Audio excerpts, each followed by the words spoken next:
pumasok bukas. Eh, gusto ko pong pumasok bukas eh. Eh, nalulungkot tayo ngayon.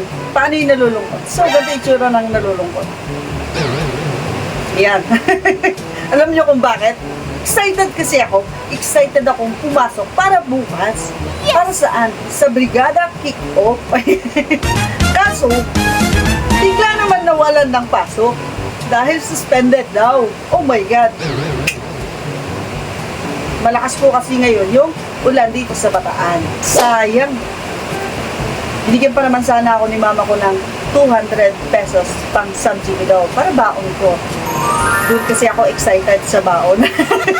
First day of school pa naman sana para bukas. Tapos bigla na walang ng pasok.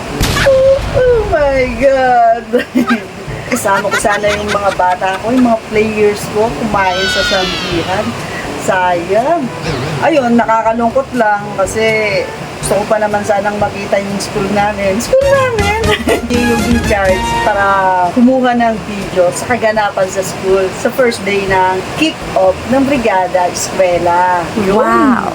Siyempre, para sa kaligtasan ng lahat, unahin natin yung wala munang paso kasi sa sobrang lakas ng ulan, mahirap matrap tayo sa loob ng eskwelahan, iba't ibang bahagi ng dadaanan mo, baha, so mahirap matrap. So, mas maganda nasa loob tayo ng bahay.